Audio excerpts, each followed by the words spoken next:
સ્વરૂપ આપ્યું. એમણે કીધું 307 લગાડી સામાન્ય બાબતમાં મામલતદાર જામીન આપી દે એવી કલમની સામે 307 લગાડી અને મને વડોદરા જેલમાં નાખી દીધો. અને કહેવામાં આવ્યું એને દબાવો, એને હેરાન કરો, એને પરેશાન કરો અને એને આપણી પાર્ટીમાં લઈ આવો, કાં તો બીજી વાર સરકાર સામે નહીં બોલે એટલું પરેશાન કરો. પણ સાથીઓ, સત્ય પરેશાન થઈ શકે છે પણ સત્યનો પરાજય થતો નથી.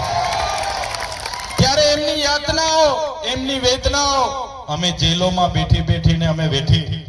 તમે વિચાર કરો, સામાન્ય બાબતમાં એક દિવસ નહીં, 2 દિવસ નહીં, અઠવાડિયું નહીં, મહિનો નહીં, તારીખ પર તારીખ, તારીખ પર તારીખ, તારીખ પર તારીખ, તારીખ પર તારીખ કરતા કરતા 80 દિવસ મને જેલમાં રાખ્યો. 80 દિવસ સુધી મારો પરિવાર દુખી, મારા કાર્યકરો દુખી, મારા આખા સાથીઓ દુખી, આખું કામકાજ મારું ઠપ થઈ ગયું.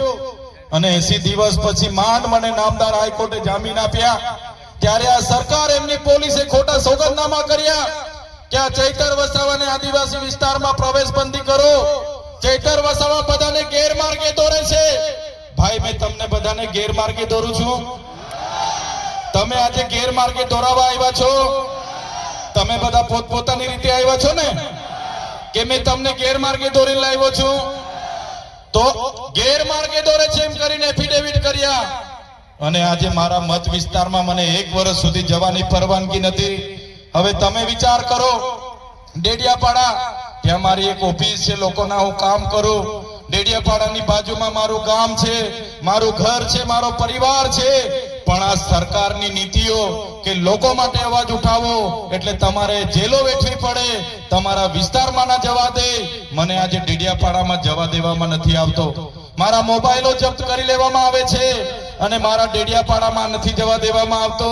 સાથીઓ, હું રાજપીપળા હતો, તમારા જેવા બધા મળવા આવે, એના કામ કરું તો ભાજપના કેટલાક સાંસદે એવું કીધું, પોલીસના કેટલાક અધિકારીએ એવું કીધું કે આ ચૈતર વસાવો પાછો રાજપીપળા આવ્યો છે, કેવડિયા માટે લડવા આવ્યો છે, એને તો નર્મદામાંથી પણ બહાર કાઢી દો.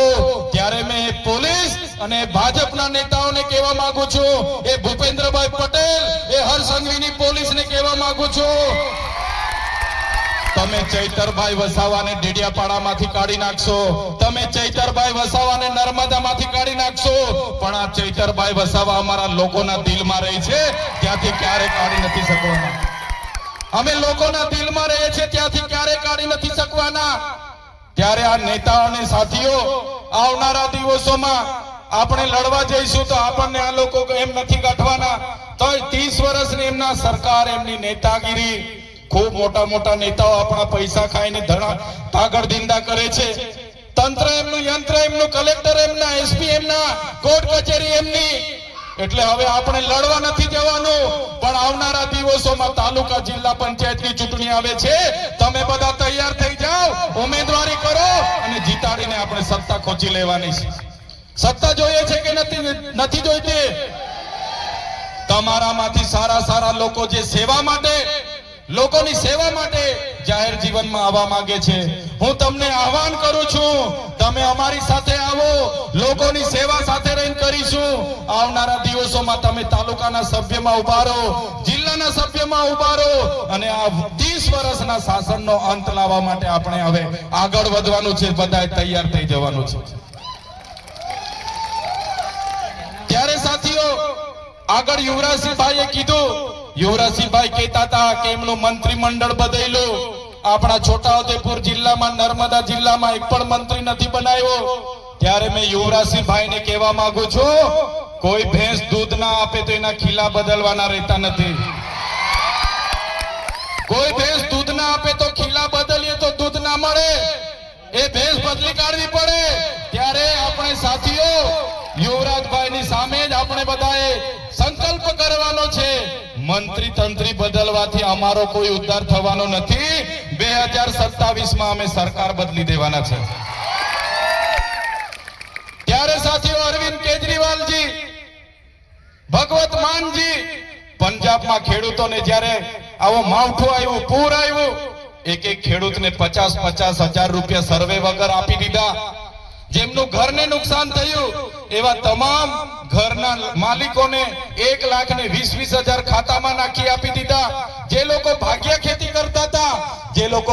ખેતી કરતા હતા એમને પણ 22,000 રૂપિયા ખાતામાં નાખીને આપી દીધા. જે લોકો મજૂરી કરતા હતા એ મજૂરી લોકોને પણ 3 મહિનાની મજૂરી ખાતામાં નાખી આપી દીધી. ત્યારે એ પ્રકારની નીતિ અહીંયા ગુજરાતમાં કરવાની જગ્યાએ ભાજપની સરકાર આપણને સર્વેના બહાને, ફોર્મ ભરવાના બહાને એમનું બજેટ, ખેતીવાડીનું બજેટ એમના પ્રોગ્રામોમાં વાપરે છે. હમણાં નરેન્દ્રભાઈ મોદી ડેડિયાપાડા આવ્યા, એમને ભાજપના નેતાઓને લાગ્યું કે નરેન્દ્રભાઈ મોદીને ડેડિયાપાડા લાવીશું તો આ ચૈતર વસાવો ઠંડો પડી જશે અને 500 કરોડ રૂપિયા આપણા વાપરી કાઢ્યા એ લોકોએ આ પ્રોગ્રામમાં. પણ ચૈતર વસાવો ઠંડો નથી પડ્યો. તમારા બધાના સહકારથી નેત્રાંગમાં એ લોકોને આપણે છોતરા કાઢી નાખ્યા છે. છોતરા જે નેત્રંગમાં કાર્યક્રમ થયો, ભાજપના સાંસદો, ભાજપના ધારાસભ્યો, એ બધાની હાલત એવી થઈ છે કે રાતે ઉઠીને બી મારું નામ લઈને 2 ગ્લાસ પાણી પીને ઊંઘવું પડે છે. હું આ વિસ્તારમાં આવું, વિસ્થાપિતોના પ્રશ્નો ઉઠાવું, નર્મદાનું પાણી મળે એની વાત કરું, અહીંયા રોડ બને એની વાત કરું, એટલે આ વિસ્તારના સાંસદ, આ વિસ્તારના ધારાસભ્યને ગમતું નથી. એમને એવું લાગે છે આ ચૈતર વસાવો આવશે ને, એ લોકો તે દિવસે એવી વાતો કરતા હતા, આ ચૈતર વસાવાને અટકાવવો પડશે, નહીં તો આપણા બધા ગરબા ઘરે જતા રહેશે, એવું એ લોકોને લાગે છે. આવતી 27માં એમના ગરબા આપણે ઘરે મોકલી દેવાના છે. મોકલી દઈએ ને? બહુ મતો આપ્યા છે, બહુ તક આપી છે. અમારી સરકાર, અમારી સરકાર, અમારી સરકાર, અમારી સરકાર કરીને આ લોકોએ આપણું બહુ રાજ કર્યું છે. આજે નર્મદા વિસ્થાપિતોની આગેવાની એ લોકોએ લીધી હતી, હવે એ લોકોને પૂછતા પણ નથી. રાજનીતિમાં આવી ગયા પછી કોઈ જવાબ નથી આપતા. આજે ખેડૂતો સાથે અહીંયા અન્યાય થાય, એક ધારાસભ્ય કોઈનો ફોન ના ઉઠાવે, આ વિસ્તારમાં આટલી બધી નુકસાની થાય, નસવાડી અને કવાંટના 28 ગામોને આજે વિસ્થાપિત કરવાના, હાઇડ્રો પ્રોજેક્ટના નામે એક પણ જણ બોલવા તૈયાર નથી. ત્યારે આવા રબર સ્ટેપ ઊંચી આંગળી કરવા વાળા, આવા સર્કસના લોકોને હવે આપણે ચૂંટી લાવવાના થતા નથી. ત્યારે મારા વડીલો, મારા યુવાનો, મારા સાથીઓ, જે પ્રકારના અમે કામ કરીએ છીએ ને એના લીધે અમને એમની પોલીસ હેરાન કરે. આજે અમારા સીકે પટેલે આ સભા કરવા માટેની પરવાનગી માંગી, એમણે કીધું તો 3 જગ્યાએ પરવાનગી કેન્સલ કરાવી. આ લોકોએ 3 જગ્યાએ કેન્સલ કરાવી. એમને એવું હતું કે કેન્સલ કરાવીશું એટલે ચૈતરભાઈ નહીં આવશે, એમને એવું હતું કે પરવાનગી નહીં આપી એટલે નહીં આવશે.